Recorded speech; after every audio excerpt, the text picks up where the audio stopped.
Dr. Hill Explains, where I invite you to join the science teaching conversation with me about de-escalation. I'm going to talk about in this podcast the sort of concept of when you can see you're getting into a conflict situation, the process of de-escalation. So I suppose if you receive a highly inflammatory email, the actual procedure by the book is to post it back to you and say, look, I suspect this may be a flame. I think there's a flame email. I'll give you a chance to resend it if you feel it's inappropriate, or tone it down. Otherwise, you can resend it and we'll take it from there. And that's a strange sort of thing. And even though that's the policy to do with emails, that's not to do it, not to go through. But often when things are said or the processes are going ahead, you can say, well, I'm not taking offence of it at this point in time. Can we actually add a few more steps in to go through? Take it back. Would you like to check the facts or go on it? So just looking overall at a large number of situations that will go there. There's a sort of two steps that you have to do, or several steps you have to go through to having you have got to perceive, if you can conceive of yourself as someone who can actually take control and sort of restructure things in a respectful, sort of quiet, mature way. And that's an overall thought. But what I want to do in this one is tell the story of two incidences where sort of common sense or sort of humanity's got the greater side of it. So this is the idea of letting humanity shine through. Now, I tend to go in chronological order, but this is sort of reverse chronological order. It's again, these incidences, you don't know too much about them, and you can only say take a few facts and actually build a picture as to what was going through these people's minds. So the first one is about a Turkish officer when Australia was fighting Turkey, who said, "Stop the guns! Can we stop this process going ahead?" I shudder to think that the Australians still ran up against it. So let's give you the actual scenario here. So in the Dardanelles, Turkey had a large empire. Turkey had invaded Greece and had actually got up to Bosnia and places like that, the Ottoman Empire at its height. And then it was winding down, and there was the idea of the old man Turk and a large empire and how you would split it up. So there's a background story. So Russia could easily have invaded Turkey, and to stop that, the English and the French fought Russia up in the Crimea to keep Turkey alive. So Turkey was sort of being propped up sort of in the background because no one could decide how to take over most of Turkey. So when Turkey collapsed, I think it was going down for hundreds of years. So the defeat of Napoleon, even though it's a Napoleonic victory, defeat of Napoleon in Egypt, that was part of the Turkish Empire, and that went over to English control. Not necessarily rule, but control. It's sort of like the authority. The English and the pyramids, you tend to know about that then. And little bits of the Turkish Empire was dissolving and going over to control of the West. So the idea of Turkey, very weak at this stage, preventing it was just like the Russians were held up with the Germans. So the idea was that the British and French would go in at a joint force, providing 50-50 support. Well, actually, it was mostly a lot of Australian and New Zealand troops going into the Dardanelles.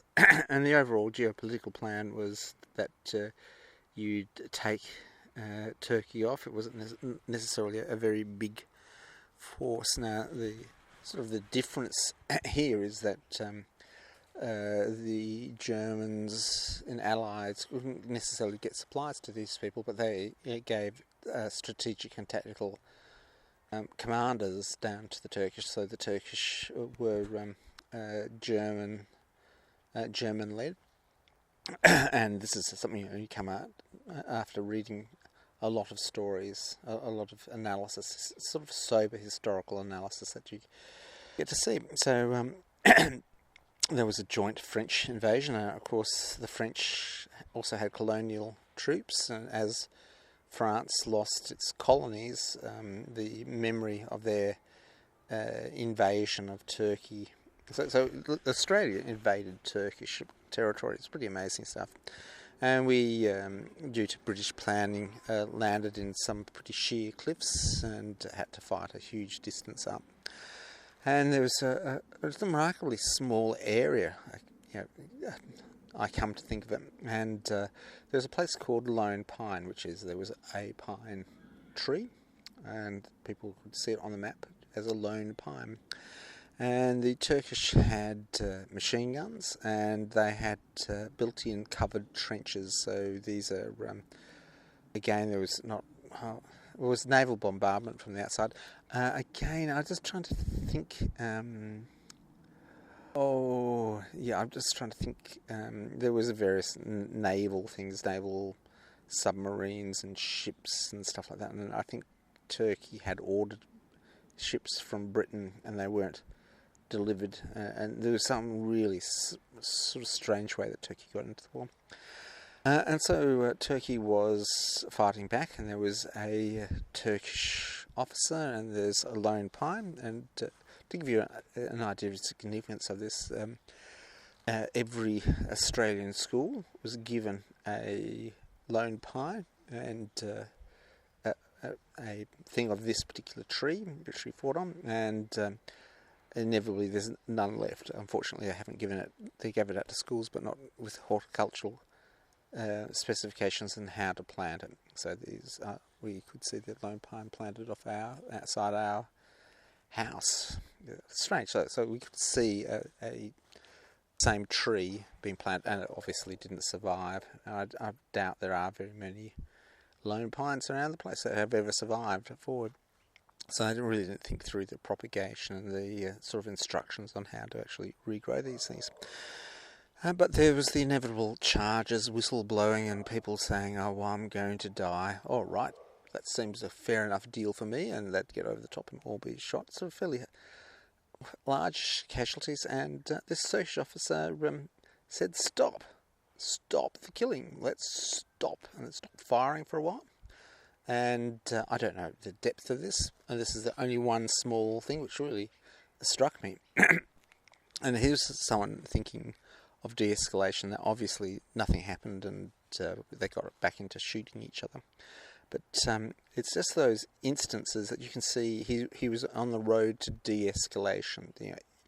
There were people in the wrong way, there were armies, everything like this, and at the actual point in time, this person was into de-escalation. And so that particular Turkish officer, I don't know who he is, it's not a well-told story. What other stories and myths from the Australian past going on, the iconic, what suits the brand we sort of look at. But this is a very interesting aspect to it. And of course, you've got poor Turkey going through turmoil at the moment. It would be very hard to actually process this. I spoke to we've got a few Syrian immigrants, and as Syria slid into civil war, you could see they were very distressed and couldn't really talk about it, and they were just searching for de-escalation. And so there's things go very large, and you've got the small scale sort of ideas of de-escalation. How do you embed it? And there's another story. So your idea of Turkey, an honourable fight, and this person is a maturity which is sort of transcends almost all the brand names and the national thoughts sort of going through. Now there's another story of halfway between Melbourne, we've got Sydney and Melbourne, and well, it's in New South Wales, so it's probably 200 kilometres south of here. There's a river. So Australia's a very flat place and a very ancient place, and we have a river which is the slowest flowing river in the world, the Murray River, and the Murrumbidgee River. It's basically one river system, big river system in Australia, going down to the Murray and pouring out around just south of Adelaide. And there's the Murrumbidgee River. These are very flat things, so the grade is incredibly slow. Like, it takes months for the water. When the rain hits up in New South Wales, it takes months to go down. And of course, in this case, if there's a lot of rain, you can get flooding. Obviously, if it's much harder to flood a steeply flowing stream. Although I'll be proven wrong on it. And this particular story is early on, and this is a beautiful place to actually see. It's a really mysterious place. It's called Gundagai, and full of legend and myth. And you can see the effect of the floodplains. There's a huge, long, several kilometre bridge above the floodplains, and you're at the back of Gundagai. You can see these old wooden bridges, just standing there. It's just pretty amazing to watch, but this is a learning curve. And what happened is that there was an Aboriginal community around there, co-located with the white settlers community in that area, Gundagai, and it's a fairly good farming land. And the Aborigines, this is that native Australians, began to look around and said, that's funny, the insects aren't coming out. The insects are behaving really badly. There's going to be a flood. And so they actually tried to explain it to the white settlers, and they ignored them.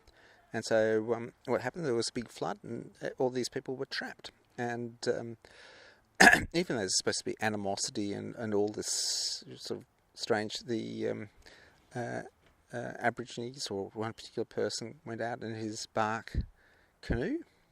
This is it's sort of in the old way. There's a tree which you can actually score and actually peel off a ready-made canoe. It's a pretty amazing thing to watch this done. And so all over the place you'd see people spear fishing.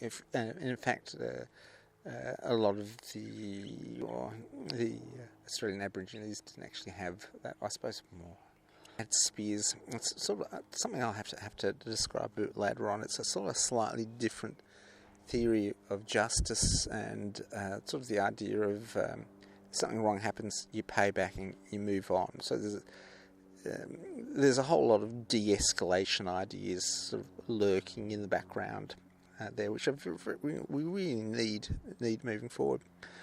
So this person went out and rescued all his white settlers.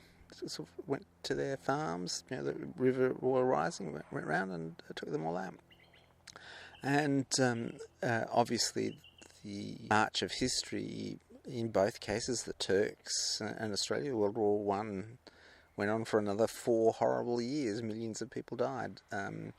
The animosity between, the raw deal happening, and the prejudice still continued. And this is the entire thing, I suppose, of the theory of de-escalation, is that, it doesn't work because people just don't want it to work, but how about trying it out here? How about in this little part of the battlefield, let's not do that one? Or how about actually being sensible and actually seeing if we can save people here?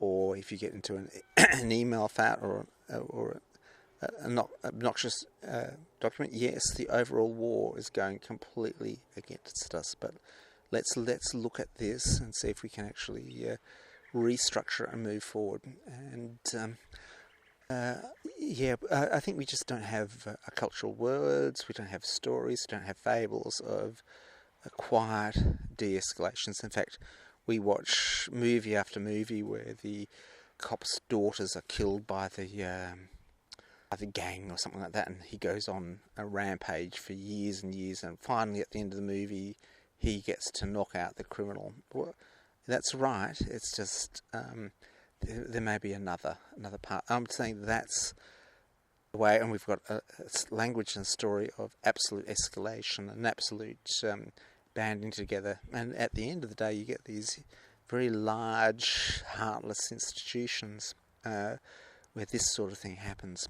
So that's my thought. That's 15 minutes. I'm sorry, I'm just testing out my podcast machine, so I was thinking, what am I going to do? I might do a few exams and a few bits of science to top it off. So I've got to work out how I structure things. So there's a lot of programming I'm doing in the background, trying to work out how something can work and not cause a disaster, an untold disaster, as it sort of churns through and does various bits and things. Thanks for listening.